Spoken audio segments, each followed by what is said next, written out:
फार मोठ्या संख्येने बसलेले 9 नंबर आणि 11 नंबर मधले सर्व मतदार बंधू, सर्व उमेदवार, सर्व मीडियाची लोक, अरविंद मेहता साहेब, आपण एक वेळ काढला, धन्यवाद. थंडी बिंडी वाजते का? अहो माझ्या वयात आहे तर मला काळजी घ्यायला.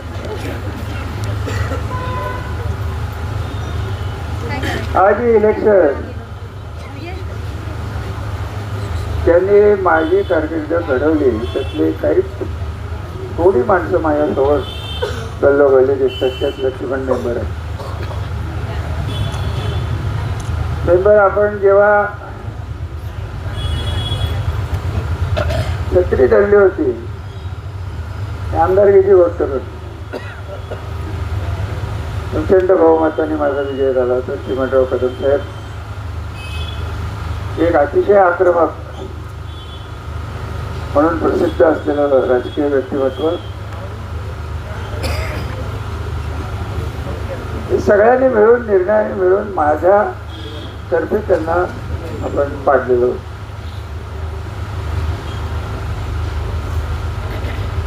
तर तेव्हा ते प्रश्न वेगळे होते. कृष्णा पाण्यासारखे प्रश्न तेव्हा होते, दुष्काळी भागाचे प्रश्न होते, पैठण शहराकडे दुर्लक्ष झालं होतं. पैठण शहराचं राजकारण 85 ते 90ला मेंबर काय होतं हे तुम्ही एकदा जुन्या लोकांनी मी गेल्यानंतर समजावून सांगा की इथं नागरिकांच्या विकासाचा प्रश्नच उद्भवत नव्हता. एवढून 1 वर्ष एक जर आला, नगराध्यक्ष झाला, की 6व्या महिन्याला साधारणतः पोपटराव आठवत असलं तर बघा की सुरुवात व्हायची की याला खाली खेचायचं, एक इकडं एक तिकडं, एक तिकडं एक इकडं. बाबूरावचे झालेले हाल माझ्या डोळ्याने बघितले. बाबूरावचा उल्लेख राहिला. बाबूराव विद्यार्थी होते माझे, हे सेकंड इयर एलएलबीला होते, तेव्हापासून बाबूरावांचा माझा पुण्यातला परिचय आहे. कधी नगराध्यक्ष झाले, इकडं तिकडं सगळं राजकारण झालं. तर बाबूरावांची माझी मैत्री होती, निखळ मैत्री होती. त्याचा मुलगा पुढाकार घेऊन इकडचं राजकारण बघतोय, सर्वांना एकत्र आणतोय. काय होतं की समाज जेव्हा भिन्न भिन्न एकत्र येतात, तेव्हा त्या समाजाचा बाहेरचा एखादी व्यक्ती तटस्थपणे जेव्हा हे समाज एक करायचा प्रयत्न करतं, तेव्हा ते जास्त चांगलं असताना समाजात कारण नसताना राजकीय चढावड तयार होते, स्पर्धा तयार होते, असूया द्वेष तयार होतो. अरे बाबूराव ज्या पद्धतीने वागत होते त्याच पद्धतीने गीतेश आणि गीतेशच्या मंडळी वागतायत. मला आनंद आहे. गेल्याचं तर दुःख आहे. आज आपल्या समोरची इलेक्शन आली, 91ची नाही, 96ची नाही, उलट आमदारकी शेवटची आपल्या काही चुकामुळे, काही गोष्टी लक्षात नाही आल्यामुळे, अन्य मार्गाने थोडेसे जे मतं मिळाली, त्यात जो बदल घडला आहे तो काही लोकांच्या डोक्यात गेलेला. या सगळ्या इश्यूला, या सगळ्याला सुरुवात झाली 2019ची खासदारकीची. आज थोडं मोकळेपणाने मी बोलणार आहे. 2019 मध्ये खासदारकीला जेव्हा माननीय पवार साहेबांनी तिकीट माढ्यातनं भरलं होतं, आपण माढा मतदारसंघात होतो. सोलापूरचे 4 आणि माढ आणि पैठण सातारचा असा हा लोकसभा मतदारसंघ पवार साहेबांनी जाहीर केली. काही कारणाने त्यांनी काय जो निर्णय फिरवला, त्याच्यानंतर आपण संजीवराव यांच्यासाठी खासदारकी मागितलेली होती. कोणाकडे मागितली होती? युतीकडेच तेव्हा मागितली. 14 ते 19 युती सरकारच होतं. राष्ट्रवादी सरकार, राष्ट्रवादी विरोधात होती. त्यांनी नाकारलं, शरद पवारांनी नाकारलं, अनेक कारणं दिली गेली. अरे असा एक माणूस या तालुक्यात दिल्लीत पाठवला गेला, त्याचे स्वभाव, त्याचा माणूस म्हणून असलेला परिचय, त्याच्यापासून खाल्लेले फटके, त्याच्यापासून खाल्लेल्या शिव्या, त्याला एक सत्तेतला खासदार म्हणून गेल्यानंतर मला आज जे ते प्रश्न विचारतात की तुम्ही काय केलं, तुम्ही दिल्लीत 14 ते 19 काय केलं. त्यांच्या वडील इंदुराव नाईक निंबाळकर 13 महिने गाव ते खासदारच होते. निदान त्यांना म्हणता तरी आलं की बाबा मी रेल्वे आणली. आता रेल्वेमध्ये किती जण बसतायत हा वेगळा विषय. म्हणजे बहुतेक रेल्वे एक भाऊ बसणार इंजिन ड्रायव्हर म्हणून, एक बसणार गार्ड म्हणून, आधीमध्ये कोणच नाहीत बसले तर मग आपले त्यांचे जे उमेदवार आहेत त्यांच्यातले कोण बसले तर बस. मी काय केलं हे लोकांना माहिती आहे, मला माहिती आहे. ज्या गटाराच्या अंडरग्राऊंड गटाराचे ते आरोप करतात त्यांना माझा उघड प्रश्न आहे की तुम्ही अंडरग्राऊंड गटारा त्या मलठणमध्ये का होऊन दिले नाहीत. बाकीचे सगळे शहरात झाली, मलठणमध्ये आता काहीतरी परवा सुरू झाले तर माझ्या कानावर पैसे मी खाल्ले.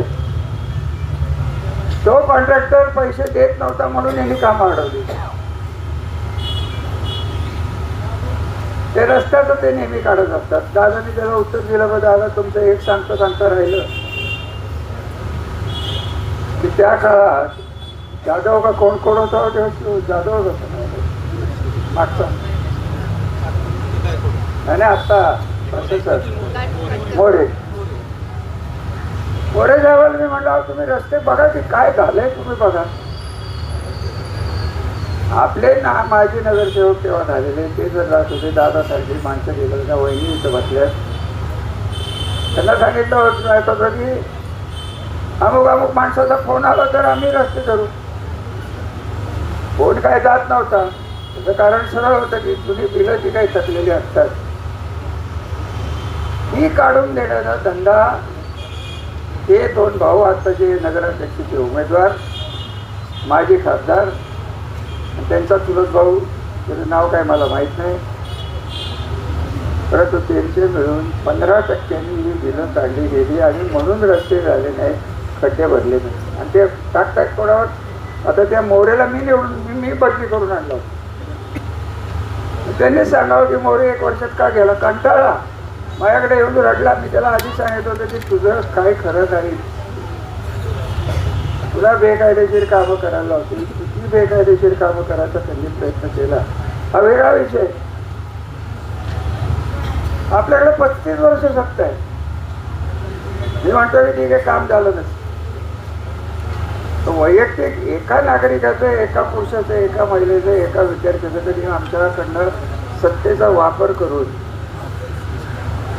नुकसान झालंय का मला सांगा.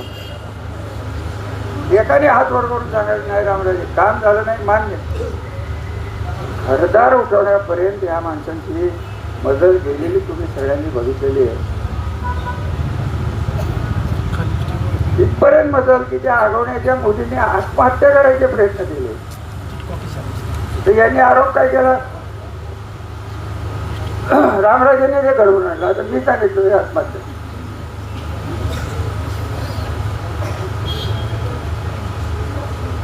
या सतग्रस्ताचे मुंडेबाईंचं प्रकरण धरून आगवण्यांच्या मुलीचे लेखी उल्लेख आहेत.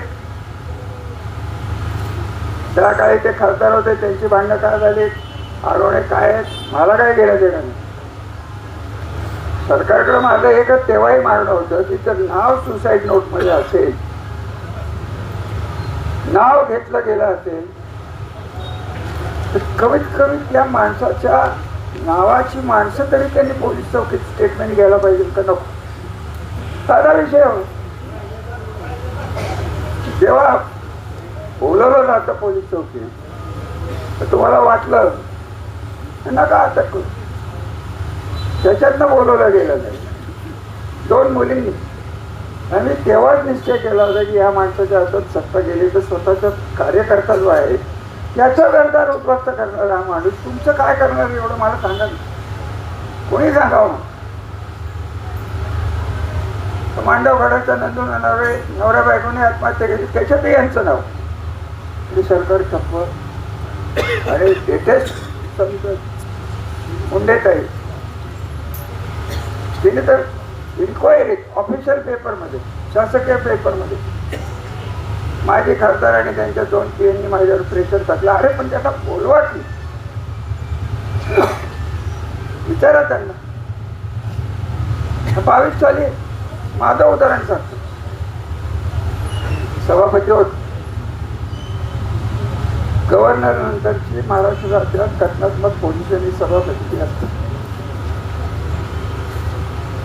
2 कॉन्ट्रॅक्टरची पुण्यात झालेल्या भांडणाचा फायदा घेऊन एक कॉन्ट्रॅक्टर आपल्या पैठणचा तो माझ्या जवळचा त्याचा फायदा घेऊन यांनी कसं डोकं आहे बघा.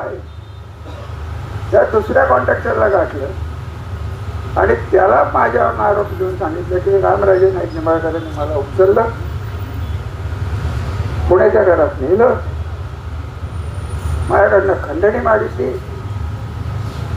हे प्रकरण हा सद्ग्रस्त त्यावेळेस जो कोण कमिशनर होता आणि जॉईंट कमिशनर का ॲडिशनल कमिशनर होता ते मला ओळखत होते. त्यांनी मला फोन करून सांगितलं ते असं असं चाललेलं आहे तुम्ही आपलं योग्य ती कारवाई करा. संजू बाबांना फोन आला.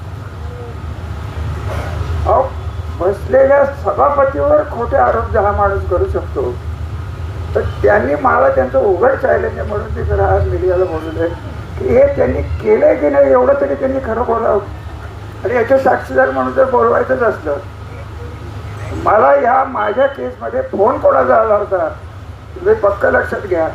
देवेंद्र फडणवीस साहेबांना मी फोन केला होता आणि देवेंद्र फडणवीस साहेबांनी सांगितलं की रामराजे तुम्ही काळजी करू नका. मी बरोबर सांगितलं की राजकीय लोकांना याच्यात होईल. आता अजून काय पाहिजे कुठला पुरावा पाहिजे. माझ्या ऑफिसला इकॉनॉमिक विंगचं पत्र माननीय सभापती अमुक तारखेला 22 का 23 साली कुठं होते मी होतो सातारला आणि एक खंडणी मागितली गेली कुठं पुण्यात माझ्याकडे. ही जर कथा असेल आणि तुम्ही जर त्याला पाळला असाल मलाच विचारत असेल की तुम्ही काय केलं बाबा मी खोट्या केसेस कोणावर केलेलं नाही. मी दुसऱ्याचे संसार बर्बाद केलेले नाही. ज्या कमीचा उल्लेख तुम्ही करता आज कमीची एक कंपनी नाही आहे तिथे 10 कंपन्या आहेत. किती जणांना माहिती आहे 10 कंपन्या आहेत तिथे 6 ते 8 हजार मुलं कामाला आहेत. त्याला हे लॉकआउट लावतं त्याला लॉक करतात. लॉक लावायला कोण असतात आमदार पुढे आपण कोणीच काय बोलायचं नाही का त्यांना का आमच्यातनंच पळालेल्या भीमराव कुरुंबलेला मला 10,000 रुपये कामगारांचे देतो. अरे बाबा तुझ्या कामगारांचे पैसे दे पहिल्यांदा स्वतःच्या कारखान्यात दे मग माझ्यावर आरोप कर. त्यांच्या कारखान्यासमोर काही वडाची झाडं आहेत जे काय का तुमच्या हिंमत असले तर का आणि वडाची झाडाच्या खाली काय बघा जाऊ बघा त्यांनी खरे नाही मलाच माहिती आहे. मला फोन येतात तो माझं कोणाचे वाकडं नाही. मला सर्वसामान्य माणसांनी सांगावं की रामराजेंनी राग धरून माझं वाटोळं केलं माझी बदली केली. माझं उलट आमचेच कार्यकर्ते आम्हाला शिवाय घालतात की त्यांच्या कार्यकर्त्यांना तुमच्याकडे सगळी सत्ता होती तर त्यांचं वाटोळं का केलं बोलतात. मी माणुसकीने वाढलो की मेंबर चूक काय आमची संस्कृती ते नाही. तुम्ही म्हणाल की तुम्ही नगरपालिकेचे इलेक्शन आहे काही राजकीय इलेक्शन आहे. माझं आव्हान आहे की तुम्ही सांगावं की रणजित सिंह नाईक निंबाळकर जर खरं असेल तर त्याने सांगावं की त्यांनी हे प्रश्न केले होते की का केले. आणि हे सगळं झालं 19ला देवेंद्र फडणवीस अजितदादा पवार संजीवराजे अनिल राजा मी आणि ते जयकुमार गोडे साहेब आत्ताचे मंत्री आणि हे माझे खासदार एकत्र बसून 24चे इलेक्शन एकत्र करायची का मी तेव्हाच विचारलं. तेव्हाही देवेंद्र साहेब म्हणले रामराजे मीच थांबवलं अजून काय तुम्हाला पुरावा पाहिजे? साक्षात आत्ताचे मुख्यमंत्री केस माझ्या बाजूने होते त्या काळात, म्हणून मी परवाच्या केसमध्ये म्हणलं जरी त्यांनी तथाकथित क्लीन चिट दिली असेल, अजूनही करायचे राहिले तर ते बोलतील, काय बोलायचे, त्यांचे ते हक्क आहेत. परंतु त्यांच्या न्यायबुद्धीवर माझा विश्वास आहे. त्याचं कारण या पद्धतीने मुख्यमंत्री सध्या वागतायत. अख्ख्या भारतात पसरलेल्या या भारतीय जनता पार्टीच्या बदनामीचं मूळ कारण सातारा जिल्ह्यात नाही. ते भारतीय जनता पार्टीला दोन जे भस्मासूर इथं तयार झालेले आहेत त्यांच्यावर ते काय करायचं. त्यामुळे आज इलेक्शन हे विकासाच्या कामावर होतच नाही. इथं कार्यकर्ते बसले, तुमच्यावरही नजर राहणार. पहिले 4 दिवस 8 दिवस गोड बोललं जात होतं मेंबर, आता बघतायत बघून घेईल. पोलीस स्टेट गाडी येईल, कोणाला आले का फोन आहे का, हिंमत हो का नाही म्हणत सांगायचे मला. हे तुम्हाला पाहिजे का? काय झालं तरी मी आटापिटा करून हे शर्त सोडा, हा तालुका त्या सद्ग्रस्ताच्या हातात जाऊन देणार नाही. हे फायनल आहे. लोकशाहीत कोर्ट महत्वाचं नाही, पोलीस महत्वाचे नाहीत, मी महत्वाचं नाही, मतदार महत्वाचा आहे. आणि हा सगळी इलेक्शन जी फिरते ही भविष्यातल्या तुमच्या मुलाबाळाच्या घरादाराच्या संरक्षणाभोवती फिरते. 91 साली इलेक्शन झाली, MIDC कुठे व्हावी? तुमच्याच जमिनी घेतल्या गेल्या, बरोबर आहे. आता ही इलेक्शन कुठली भारतीय जनता पार्टी, कुठली राष्ट्रवादी, कोण काय काही त्याचा उपयोग नाही. आपण जर खंबीर राहिलो नाही तर तुमचं संरक्षण करायची ताकद माझ्यात राहणार नाही. आणि ही ताकद देण्यासाठी ही नगरपालिकेची केली. आणि एवढी इलेक्शन मारून द्या. ते म्हणतात ना, कोण कुठं जाईल आणि कोण कुठं जाईल हेच तुम्हाला बघायला मिळणार नाही. 19 पर्यंत कुणी बघितलं होतं त्यांनी. आता जे उमेदवार पुढे बांधत बसले मार्केट करून, त्याला कर्ज मीच दिलं होतं. त्यालाही कर्ज उमेदवाराला मीच दिलं होतं बँकेत. त्यांनी व्यवसाय केला, मला काय म्हणायचं नाही. उमेदवाराचा पत्ता नाही. हे जर नगराध्यक्ष झाले इथं बिल्डर कोण बसले, आपलं दुसरं शहर गाठा नाही तर 20-25% वेगळे तेव्हा. म्हणजे मुंबईत जेव्हा पुणे युद्ध होतं तर तत्कालीन गुंडांना जे काही टक्केवारी ठरवून घेतली होती, ही टक्केवारी त्या फ्लॅटच्या आणि निवासस्थानाच्या किमतीत घालत होती. 15% गेले, 10 रुपये किंमत असली तर 25% विकत होते, विकली जात होती. ही घट होणार. शेवट त्रास होणारे हा तुम्हाला होणार, 100% होणार. जे काहीच केलं नाही तर मग कारखाना तुमचा कसा निघाला? बलकवडी धरण कोणी केलं? ते मीच केलं म्हणते. निरा देवघर मीच केलं. पाणी चोर अजित दादा. आता कोण कोणाच्या पाय चालते सांगा ना. मला लोकसभेच्या इलेक्शनमध्ये आमच्या समोर आलाच कशाला? तू कशाला मागितली मतं? आमच्या देवेंद्र फडणवीसांचे माझे संबंध चांगले. अजित दादांच्या पार्टीत मी काम करतो, पण मी युतीचंच काम करतोय ना. तर मी कुठे युतीच्या बाहेर गेलो? हे कसं युतीचं काम करतात तसं मी युतीचं काम करतो. परंतु या तालुक्यातली भारतीय जनता पार्टी आणि अजितदादांचे घड्याळ जोपर्यंत व्यक्ती बदलत नाही तोपर्यंत मी मान्य करणार नाही. जे काय व्हायचं ते माझं म्हणणं. आणि त्याच्यात माझ्या भविष्याच्या माझ्या आता मला काय मिळायचं राहिलं? शाळा माणूस असतं तर हो हो करतो मला गव्हर्नर म्हणलं असता, गेलो असतं कुठेतरी गोव्यात 5-10 वर्ष राहिलो असतो. होत नाही हो, तुम्हाला सोडवत नाही.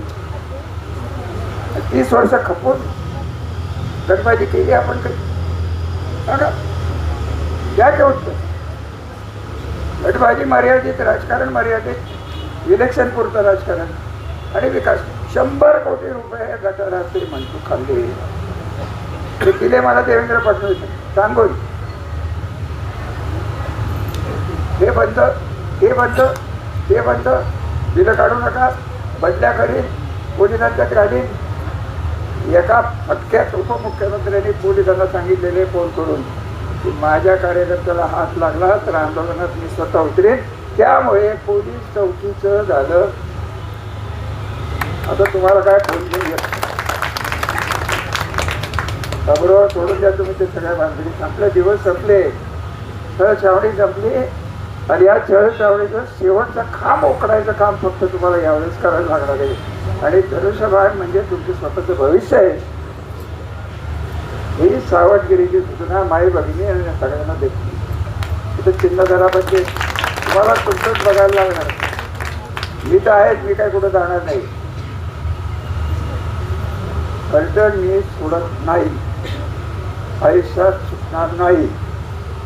91 पासून माझ्या स्वतःच्या घरादारावर तुळशीपत्र ठेवून तुमच्यासाठी खपलेला हा माणूस तो आता करणार काय? मुलं मोठी झाली, मंडळी मुलांच्या बरोबर असतात आणि मी तुमच्या बरोबर असतो. ते असलं सगळं लक्ष्मणराव झाले हा माझंच होतं. यांचं तुम्हाला माझं सांगितलं, डेअरी काढली, काय त्याचं नाव कुठे का काय काय कुठे कुठे कुठे कुठे गेलात? 400 कोटीचं कर्ज त्या डेअरीवर. कुठेला कुठनं याला काढून दिला कोणाला माहिती, मला नाही माहिती का. ते त्या कुठेनी ते सगळंच घेतलं आणि वर 100 कोटी काढले. कसे काढले? हेलिकॉप्टरनी काढले. हेलिकॉप्टर दिलं त्या कुठेच्या. आता मला तुम्ही सांगा, मी तुम्हाला मागच्या वेळेपासून सांगतोय की हा मल्ल्याचाही बाप आहे की नाही? मल्ल्याचाही बाप आहे. आणि त्याला कसं काय हे जमतं? त्याला म्हणावं तू पाकिस्तानात जा, देशाचा आमच्या फायदा करून दे, त्याचं जोडलेलं वाटलं होतं. हा काय माणसं, काय तुमचं करणार आहे? तुम्ही इतके इतके योजना केंद्रात नाहीत. पंतप्रधानांनी दुसऱ्या वाजता मागितलं असतं की पर्यटनसाठी एवढं करून द्या. काय केलं? तर माझ्या पालखी मार्गाचे, पालखी मार्ग काय पंढरपूर ते फलटण आहे. सांगा ना मला किती मतदारसंघात जात? पंढरपूर ते आळंदी कधी सुरू झाला? 16 साली गडकरी साहेबांनी, तेव्हा हे काँग्रेस आहे मध्ये होते का नव्हते ना. 18 मध्ये मला राम तुला आत्ताच सांगत होते त्यांनी. 18ला पैसे दिले गेले. यांनी काय केले?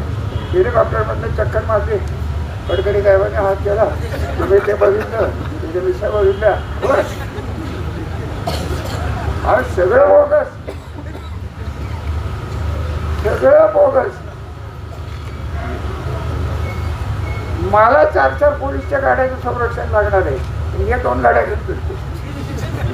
ज्याच्यापासलं संरक्षक पाहिजे तोच पोलीस प्रोटेक्शन मध्ये फिरायला लागला. तुमचं काय व्हायचं? तुमचं काय व्हायचं? माझं द्या सोडून, माझं मी बघित, मी आहे कमी असते तिकडून तिकडून. काय केलंय मी म्हणून मत मागतो. अरे पक्का अजूनही बोलणार होतो, पण इंदुराव मित्र आहेत म्हणून बोललो नाही. इंदुरावच्या शेवटच्या आजारात नागपूरला ते पाकिट 4ला आले. 5:30ला मला दीपक चव्हाणाचा फोन आला, त्यांना त्रास होतोय. अमुक एका माझ्या हॉस्पिटलमधून मी गेलो, त्यांना चांगल्या हॉस्पिटलमध्ये टाकलं, सगळं बघितलं. हे सद्ग्रस्त 7 दिवसानंतर उभं. दीपक चव्हाणाला बापाला सांभाळत नाही तर तुम्हाला मला सांभाळणार आहे. म्हणजे आता जे उमेदवार आहेत त्यांनाही म्हणा तुम्ही खरं बोला. 5-6 वर्षाची कथा आहे. आतापर्यंत मी बोललो नव्हतो इलेक्शन. एक रात्र अशी गेली की काय त्यांचं झालं दोघा भावांचं मला माहित नाही. हे आत्ताचे उमेदवार संजू बाबांच्या घराच्या बाहेर रात्रभर बोंबलत होतो, लिटरली बोंबलत होतो. संजू बाबा, संजू बाबा. त्यांनी याला मारलं होतं का, यांनी त्याला मारलं होतं का, हा प्याला होता का, तो गांजा आवडला होता, त्यांचं त्यांना झालेल्या घटनेत आम्ही बोललो का आतापर्यंत एक शब्द बोललो का? काय आम्हाला बोलायचं कारण आहे? परंतु तुमच्यापर्यंत जेव्हा हे मॅटर येतं, हे मॅटर सत्तेतनं व्हायला लागतं आणि सत्तेतनं विकास करण्याच्या ऐवजी दहशत माजवण्याचा प्रयत्न करतो, तेव्हा ही इलेक्शन आपल्या सुरक्षित भविष्यासाठी आदरणीय मुंडेबाई, काय मला घेणं देणं, तिने आत्महत्या कशासाठी केली, काय केली? मला एकच तुम्हाला प्रश्न विचारायचा की मुंडेबाईंचं खरं खोटं पोलीस काढतील काय होत पाहिजे? तर फलटणचं नाव तर बदनाम झालं की नाही एवढं सांगा. महिला बसल्यात, तुमच्या माहेरवरनं तुम्हाला फोन आलेच असतील की कसलं हे फलटण बरी आहेस का, तुझ्यापर्यंत पोहोचले काय? सगळं घडतंय. तुम्ही जर डोळे दाखवले, हे बघा, अन्याय सहन करणारा अन्याय करणाऱ्याच्या डबल दोषी असतात आणि तुमच्या मागे मी आहे ना, का घाबरत नाही? याच्या पुढे जर कार्यकर्त्याला त्रास झाला, महिला भगिनीला जर त्रास झाला, हा रामराजे काळा कोट घालून कोर्टात उभं राहील, तर मी वकील काय करायचं? पोलिसाच्या बदल्याचे दम देऊन त्यांना पोलिसांना नागवणे ह्याच्यात काय राजकारण म्हणत नाहीत साहेब. कोण आणला होता बैल? एवढा होता.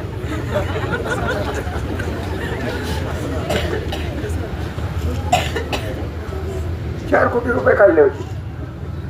कोणी दिले होते सांगू?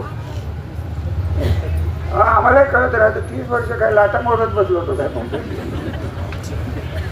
काही माणसं नाहीच चांगली.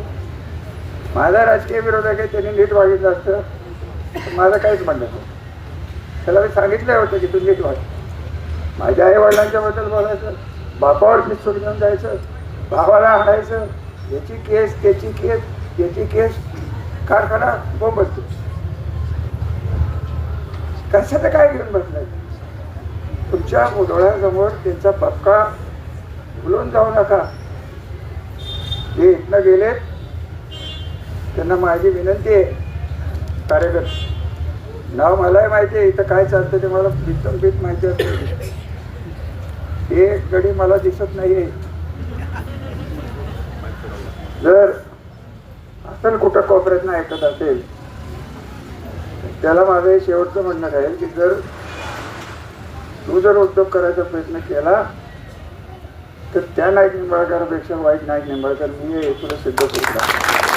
त्याला तर कोणासाठी काय केलं हे एकदा लिहून काढणार आहे. कुठल्या केसेसमधनं कोणाला कोणी कसं सोडवलंय, का सोडवलंय? आपल्यातले होते म्हणून सोडवले. मी काय त्यांच्याकडनं हप्ते घेत होतो? अशीही माणसं त्यांना जॉईन होणारे. अहो, ही गँग कसली आहे? सगळे विश्वासघातकी. 1 2 3 कोण नाही आहे त्यांच्याकडे? गेलेले कोण आहेत? नाही, सगळे घेतलेले 2 नंबरवाले सरकारी कॉन्ट्रॅक्टर आणि ब्लॅकमेलला बळी पडली. त्याच्या बळीला गेले. अहो, त्याला म्हणून सगळे घेऊन जा. माझे लोक माझ्या सोडत नाहीत. मला किती द्या, काय तुला घेऊन जायचं ते? आणि तुला आयुष्यात कधी मेट मिळणार नाही आणि तुझ्या स्वभावात ते घेण्याची तुझी लायकी नाही. तुमच्या दोघा भावांच्यात ती लायकी नाही की जनतेचं प्रेम जिंकायला लागतं. जनतेवर दहशत आणि बलात्कार करून जनता जास्त दिवस सहन करत नाही. कधी ना कधी तुम्हाला या पापाचे घडे ही फलटणची जनता याच इलेक्शनमध्ये तुम्हाला घरी पाठवणार आहे.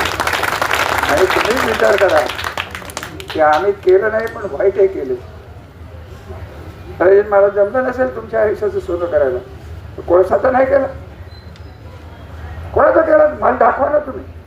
त्यांचे जे तथाकथित उमेदवार आहेत, नावं माझ्या डोळ्यासमोर येतात. मी परवाच केली नाही. जाणलं कुठं जायचं तिथे. उलट मेंबर असं होऊन बसलं की हे गेल्यामुळे नवीन टीम चांगली आली, घाण गेली. हे पुन्हा होताना तर गेलं गांडे भरून द्या, नवीन तयार करू.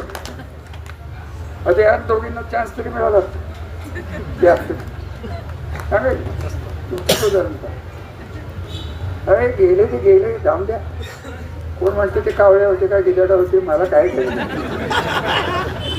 हा, हे गेलं त्यांनी. गिधाडं कावळे तर कावळे. हा गरुड कायमच तुमच्या पाठील्यावर आता बसणार आहे होती मला गॅरंटी आहे. अनिकेत राजाला तुमच्या पदरात टाकलेलं आहे. नवीन टोळी, मला टोळीत म्हणायची वेळ आली. हे टोळी युद्धच सुरू झालं. त्या टोळी युद्धात चांगली माणसं एका बाजूला आणि जी सिद्ध केलेली माणसं आहेत, जी घाणेरडी आहेत, विकृत आहेत, मनोविकृत आहेत. इंग्लिशमध्ये सांगायचं ते सायकोपॅथ्स आहेत. घ्या शब्द काढून आणि घ्या मी बोललो. काय काय जे चाललंय. 2-2 कारखाने सुधारायचे आम्ही आणि बंद पाडायचे आणि बंद पाडायचे साखरवाडी. ते या तालुक्याची चेष्ट येते. मी आयुष्यात काही घालीन, कोट घालीन, जॅकेट काय कधी घालणार. बदनाम वस्त्र आहेत जॅकेट. खरंच आहे. जास्त काय बोलत नाही. तुम्ही सगळी गर्दी केली त्यामुळे डोकं बिघडलं झालं. नको आता कंटाळा आला बाबा. अरे पुढे जायचंय तुझं एकट्याचं वाटेल. ते सुलभा बाईची नात दिली. त्या घरावर तुला माहित नाही एवढं प्रेम. मी लहानपणापासून बबन मधण्याला बघितलं माणूस आहे की तुला नंतर जन्म दे. आलं का लक्षात. तेव्हा नीट सगळ्यांनी जपा. तरच परत राजकारणात संधी येत नाहीत आणि पुढे सोडलं तरी फलटणच्या जनता मागे मी सोडणार नाही एवढं आश्वासन देतो.